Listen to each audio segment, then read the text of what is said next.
बीते 21 दिनों से आमरण अनशन पर बैठे सोनम वांगचुक, जिनसे इंस्पायर्ड होकर आमिर खान ने 3 इडियट्स में उनका कैरेक्टर निभाया था, जो जाने जाते हैं अपने इनोवेटिव इनोवेशंस के लिए, उन्होंने अपना अनशन तो साफ कर लिया, लेकिन लद्दाख में प्रोटेस्ट अभी जारी है। अब वहां की महिलाएं 10 दिन के अनशन पर बैठ चुकी हैं। पर देश के सबसे सेंसिटिव हिस्से में मौजूद लद्दाख, जो अपना बॉर्डर चाइना के साथ तो शेयर करता ही है, साथ ही यहाँ फ्रेश वाटर ग्लेशियर की मौजूदगी से इस हिस्से की इंपॉर्टेंस भारत के लिए कई ज्यादा गुना बढ़ जाती है। पर इसके बावजूद मौजूदा सरकार का इस मुद्दे पर भी वही रिस्पॉन्स देखने को मिला जो देश के बाकी हिस्सों में हो रहे प्रोटेस्ट में देखने को मिलता है, मतलब नो रिस्पॉन्स। जिसके बाद सोनम वांगचुक ने 7 अप्रैल को बॉर्डर मार्च करने का ऐलान कर दिया है। आइए समझते हैं आज के इस वीडियो में कि आखिर क्यों लद्दाख में प्रोटेस्ट हो रहे हैं, क्या है उनके मांगे जिसे पूरा करने के बाद बीजेपी गवर्नमेंट ने 2019 के जनरल इलेक्शंस के अपने मैनिफेस्टो में तो जरूर किए, लेकिन अब वो इसे पूरा नहीं करना चाहती। आइए जानते हैं। लद्दाख की मन की बात सुन लो देशवासियों, we want 6 schedule. The man called Sonam Wangchuk, an innovator and climate activist. A man with many missions, Sonam Wangchuk.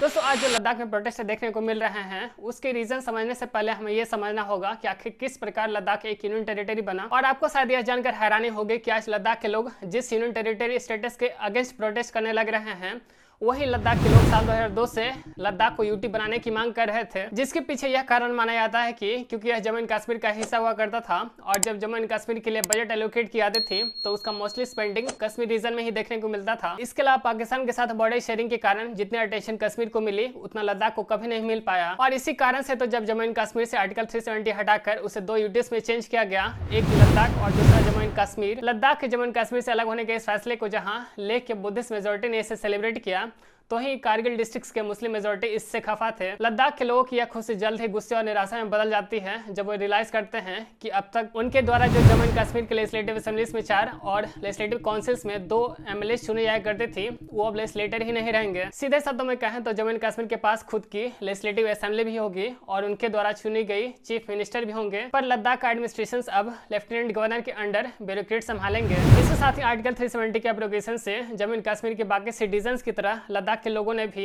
अगस्त 2019 के बाद वहां जमीन रखने और सरकारी नौकरियों में विशेष अधिकार पाने का राइट्स खो दिया। साल 2021 के अगस्त में कारगिल और लेह ने अपने यूटी स्टेटस को रिजेक्ट करते हुए कंप्लीट स्टेटस का डिमांड करना शुरू कर दिया और साथ ही वहां के नेटिव्स के जमीन और नौकरियों को सेफगार्ड करने की मांग भी करना शुरू कर दिया। साल 2022 आते तक लद्दाख के लोग 4 डिमांड की मांग करने लगे। पहला, लद्दाख को इंडियन कॉन्स्टिट्यूशन की 6th शेड्यूल में डाला जाए। दूसरा, लद्दाख को कंप्लीट स्टेटहुड का स्टेटस दिया जाए। तीसरा, लद्दाख के लोगों की जॉब सिक्योर करने के लिए पब्लिक सर्विस कमीशन बनाया जाए। और चौथा, लद्दाख के लेह और कारगिल डिस्ट्रिक्ट के लिए सेपरेट लोकसभा सीट दिए जाए। अब इनकी डिमांड्स को एक एक करके डिटेल में समझते हैं। ये शेड्यूल क्या है? तो दरअसल इंडियन कॉन्स्टिट्यूशन में शेड्यूल एडिशनल इन्फॉर्मेशन की तरह होते हैं जो आर्टिकल से मेंशन नहीं होते हैं। और जब इसे इंप्लीमेंट किया गया था तो नंबर ऑफ शेड्यूल्स 8 हुआ करते थे, पर समय के साथ साथ इसमें कई और ऐड की गई और अब नंबर ऑफ शेड्यूल्स 12 हैं। अब अगर 6th शेड्यूल की बात करें तो ये इंडियन कॉन्स्टिट्यूशन के आर्टिकल 242 क्लॉज 2 और 275 के क्लॉज 1 का वो हिस्सा है जो देश की ट्राइबल पॉपुलेशन को प्रोटेक्ट करता है, उनकी यूनिक कल्चरल आइडेंटिटी को प्रोटेक्ट करता है। इसके अकॉर्डिंग ट्राइबल एरियाज को ऑटोनोमस डिस्ट्रिक्ट्स की तरह चुने हुए ऑटोनोमस डिस्ट्रिक्ट काउंसिल द्वारा एडमिनिस्टर किया जाता है, जिसे एडीसीज कहते हैं। इसमें वे अपने लैंड, कल्चर, वाटर, फॉरेस्ट को प्रोटेक्ट करने के लिए लॉस बना सकते हैं। मतलब हम कह सकते हैं कि कुछ हद तक उनके पास कुछ एरियाज में लेजिस्लेटिव, एग्जीक्यूटिव और जुडिशरी ऑटोनॉमी होती है। अभी तक भारत के नॉर्थ ईस्ट के असम, त्रिपुरा, मिजोरम और मेघालय को ही 6th शेड्यूल का स्टेटस मिला हुआ है। अब अगर लद्दाख की बात करें तो इसकी 97% से भी ज्यादा ट्राइबल पॉपुलेशन है। In fact the national commission for scheduled tribes यानी एनसीएसटी ने 11 सितंबर 2019 को ही इसकी 119वीं मीटिंग्स में रिकमेंड भी किया था कि लद्दाख को 6 शेड्यूल्स में शामिल किए जाने चाहिए,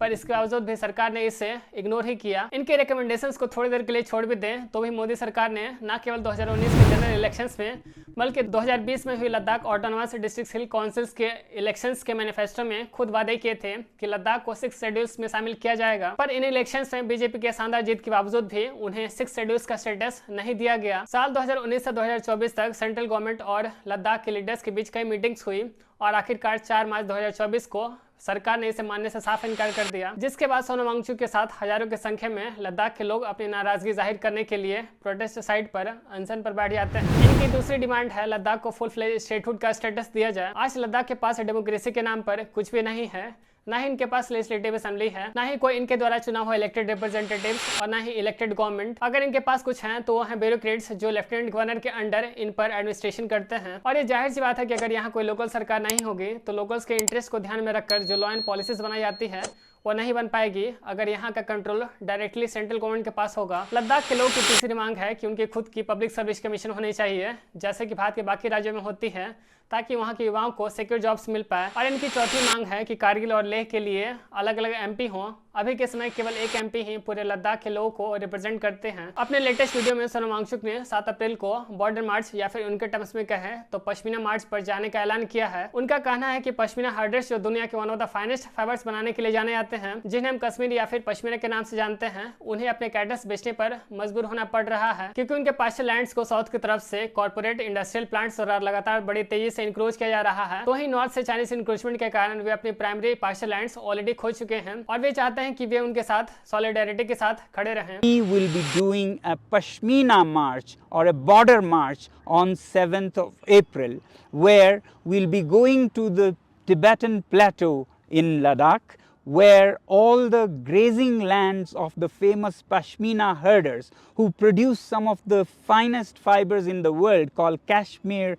or Pashmina live and keep their goats and yaks. Now they are having to sell their goats and yaks because their pasture land is being encroached. Sonam Wangchuck कहते हैं कि उन्हें बताया जाता है कि 6 शेड्यूल मिल जाने से उनका विकास नहीं हो पाएगा, मगर 6 शेड्यूल्स तो विकास के खिलाफ है ही नहीं। वह तो सिर्फ यह कहता है कि लोकल ट्राइबल पॉपुलेशंस के परमिशन के बिना कोई फैसले नहीं लिए जा सकते। आगे वे कहते हैं कि लद्दाख को 6 शेड्यूल्स में शामिल नहीं करने के पीछे 2 मिसकंसेप्शन फैलाए जाते हैं कि लद्दाख बहुत छोटा है और इतने छोटी सी जनसंख्या को स्टेटहुड या फिर लेजिस्लेटिव असेंबली नहीं दिया जा सकता। अगर आप देखें तो सिक्किम, जिसकी पॉपुलेशन आज 6 लाख है और जब 1975 में इसे स्टेटहुड का दर्जा दिया गया था तो इसकी पॉपुलेशन मात्र 2.5 लाख थी। पर ये जाहिर सी सवाल है कि बीजेपी की सरकार जिसने साल 2019 और 2020 के इलेक्शंस मैनिफेस्टो में खुद वादे किए थे लद्दाख के लोगों से कि उन्हें इंडियन कॉन्स्टिट्यूशन के 6 शेड्यूल्स में शामिल किया जाएगा, अब वो इन वादों से क्यों मुकर रही है। होम मिनिस्टर अमित शाह ने तो खुद लद्दाख ऑटोनॉमस हिल डिस्ट्रिक्ट काउंसिल के इलेक्शन से ठीक पहले लद्दाख के लोगों से वादे किए थे कि रिजल्ट के 15 दिनों के भीतर लद्दाख को 6 शेड्यूल्स में शामिल कर लिया जाएगा, लेकिन फिर भी इम्प्लीमेंट क्यों नहीं किया गया। वो सबको मालूम है, ये भाषण देने का एक तरीका है, एक जुमला है। लेकिन क्यों नहीं किया गया? अगर नहीं करना था तो लद्दाख के लोगों से ये प्रॉमिस भी नहीं करनी चाहिए थी। और यही बातें सोनम वांगचुक के साथ साथ वहाँ पे जो भी लोग प्रोटेस्ट कर रहे हैं वो रिपीट करते हैं और वे अपने आप को बेट्रेड फील करते हैं। जब से यूटी बना उससे लगातार 3-4 साल हो गए, लगातार गवर्नमेंट ने वादे पे वादे किए गए हैं। उसके बाद गवर्नमेंट ने पहले एलएचडीसी का जो इलेक्शन होने से पहले हमारे होम मिनिस्टर ने खुद कहा था कि 15 दिन में लद्दाख को 6 शेड्यूल ग्रांट किया जाएगा। इलेक्शन हुआ, जीता, उसके बाद कुछ किया नहीं। उसके बाद फिर से यहाँ पे प्रोटेस्ट होने लगा तो हाई पावर्ड कमेटी बनाया, फिर उसके बाद और कुछ हुआ नहीं। उसके बाद फिर एमएचए ने बुलाया, उसके बाद सब कमेटी बनाए और आखिर में clearly model code of conduct होते तक उन्होंने क्लियरली डिनाई किया कि लद्दाख को 6 शेड्यूल नहीं देंगे।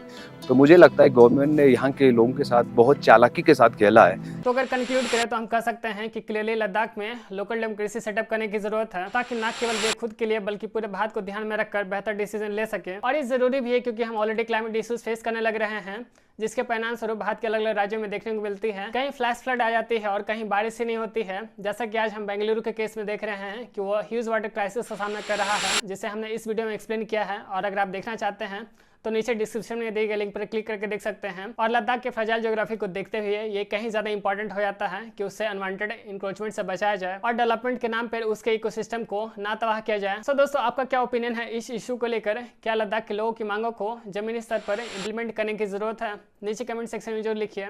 चलिए जल्द मिलते हैं किसी नए टॉपिक के साथ, तब तक के लिए अपना ख्याल रखिए। जय हिंद।